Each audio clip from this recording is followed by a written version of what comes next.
பாலியல் துன்புறுத்தல் தொடர்பாக ஆண்களிடமிருந்து அதிகமான புகார். நான்சி சுக்ரி தகவல்.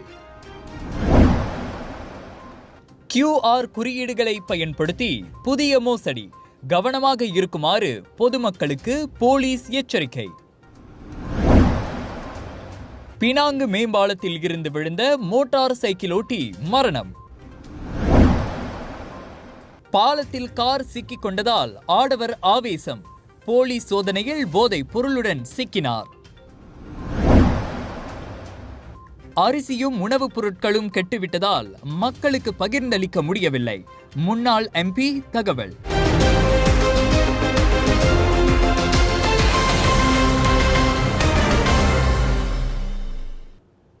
வணக்கம். அரிசியும் உணவுப் பொருட்களும் கெட்டுவிட்டதால் மக்களுக்கு பகிர்ந்தளிக்க முடியாமல் போனதாக முன்னாள் MP டத்துஸ்ரீ டாக்டர் இஸ்மாயில் முகமது சாயிட் தெரிவித்திருக்கிறார்.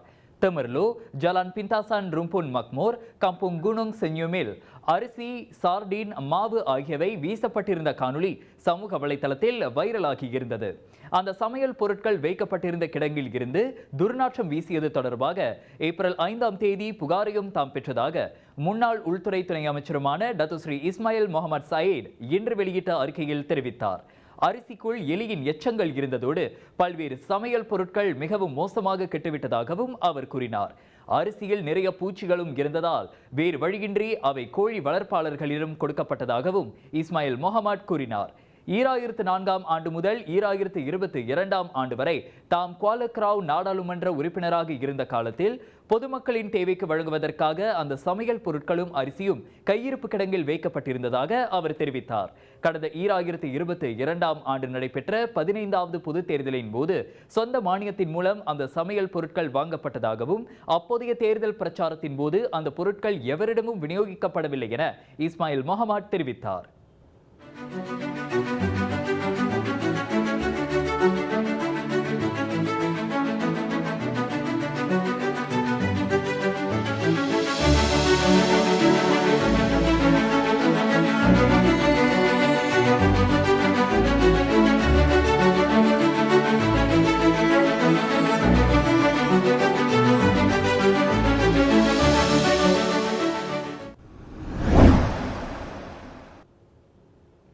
தங்களுக்கு எதிரான பாலியல் தொந்தரவு குறித்து ஆண்களிடமிருந்து அதிகமான புகார்கள் கிடைத்திருப்பதாக மகளிர், குடும்பம் மற்றும் சமூக மேம்பாட்டு அமைச்சர் டத்துஸ்ரீ நான்சி சுக்ரி தெரிவித்திருக்கிறார்.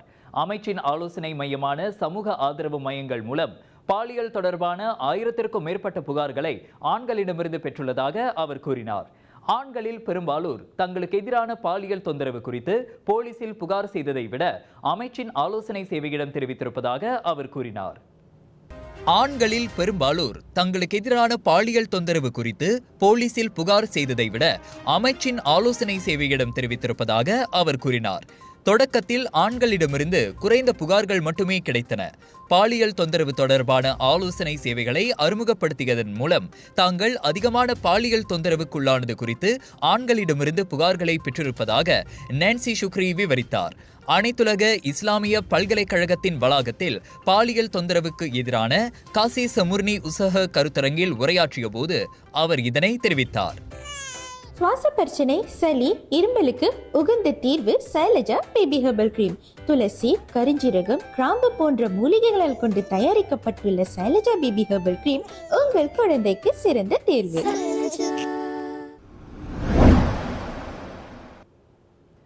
QR குறியீடுகளை பயன்படுத்தி மோசடியில் ஈடுபடும் புதிய அணுகுமுறையை போலீசார் அடையாளம் கண்டுள்ளனர். குறிப்பாக தண்ணீர் போத்தல்களில் இருக்கும் QR குறியீடுகளை ஸ்கேன் செய்வதன் வாயிலாக ரொக்க பற்றுச்சீட்டுகளை வெல்ல முடியும் என கூறி மேற்கொள்ளப்பட்டு வரும் அந்த புதிய மோசடி குறித்து பொதுமக்கள் கவனமாக இருக்குமாறு போலீஸ் எச்சரித்துள்ளது. அண்மைய சில காலமாக அந்த மோசடி நடவடிக்கை தொடர்பான புதிய யுக்திகள் சமூக ஊடகங்களில் அதிகளவில் பரவியுள்ளன. குறிப்பாக அக்கும்பலைச் சேர்ந்தவர்கள் வீடு வீடாக சென்று பரிசுகளை விநியோகம் செய்து வருவது தெரிய வந்துள்ளதாக CCID எனப்படும் மத்திய வர்த்தக குற்றப்புலனாய்வுத்துறை இயக்குனர் டத்துஸ்ரீ ரம்லி முகமது யூசுப் தெரிவித்தார். அவ்வாறு விநியோகிக்கப்படும் பரிசு பொருட்களில் காணப்படும் QR குறியீடுகளை ஸ்கேன் செய்தால் 200 ரிங்கெட் பெறுமானம் உள்ள பற்றுச்சீட்டுகளை பொதுமக்கள் பெறலாம் என கூறப்படுகிறது. எனினும் அப்படி ஸ்கேன் செய்வதனால் பொதுமக்கள் தங்களையும் அறியாமல் கைபேசியில் உள்ள சுய வங்கி விவரங்களையும் பகிர்கின்றனர். அதனால் அவர்கள் தங்கள் வங்கி வைப்பில் இருக்கும் பணத்தை இழக்க நேரிடலாம் என ரம்லி எச்சரித்தார். அதனால் வெறுமனே QR குறியீடுகளை ஸ்கேன் செய்வதை தவிர்க்குமாறு அவர் பொதுமக்களுக்கு அறிவுறுத்தினார். QR குறியீடுகளை மேற்கொண்டு மேற்கொள்ளப்படும் மோசடி தொடர்பில் இதுவரை போலீஸ் எந்த ஒரு புகாரையும் பெறவில்லை என்றாலும் இதனை ஒரு முன்னெச்சரிக்கையாக கொள்ளுமாறு ரம்லி பொதுமக்களை கேட்டுக்கொண்டுள்ளார். QR குறியீடுகளை பயன்படுத்தி மேற்கொள்ளப்படும் மோசடி ஒருவரின் தனிப்பட்ட தரவுகளை மையமாக கொண்டது என்பதால் அது மிகவும் மோசமான விளைவுகளை ஏற்படுத்திவிடும் என்பதையும் ரம்லி சுட்டிக்காட்டியுள்ளார். ராஜயோகாவின் தனித்துவம் நிறைந்த ஓமம் தண்ணீர் சுப காரியங்களுக்கு உபயோகிக்க ராஜயோகாவின் பன்னீர், ராஜயோகாவின் சுத்தமான தேங்காய் எண்ணெய் மற்றும் ராஜயோகாவின் தரமான எள்ளிலிருந்து எடுக்கப்பட்ட சுத்தமான நல்லெண்ணெய், இவை அனைத்தும் உங்கள் ராஜயோகாவில். இது ஒரு சிம்லா மார்க்கெட்டிங் வெளியீடு.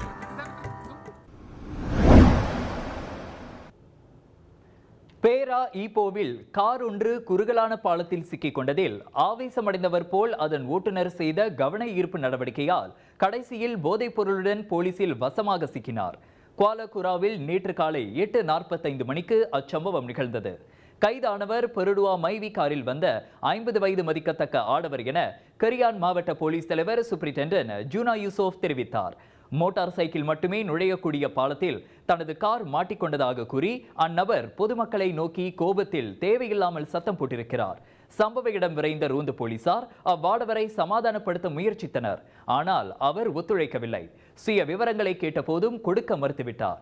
வேறு வழியின்றி அவரை கைது செய்ய முற்பட்ட போது தள்ளுமுள்ளி ஏற்பட்டது. சொந்த தொழில் செய்பவரான அவரின் நடவடிக்கையில் சந்தேகம் கொண்ட போலீஸ் அவரை ஒரு வழியாக பிடித்து சோதனையிட்டதில் அவரிடம் இருந்து ஒரு பிளாஸ்டிக்கில் போதைப் பொருள் கண்டெடுக்கப்பட்டது. சிறுநீர் பரிசோதனையில் அவர் போதைப் பொருள் உட்கொண்டிருந்ததும் உறுதிப்படுத்தப்பட்டது.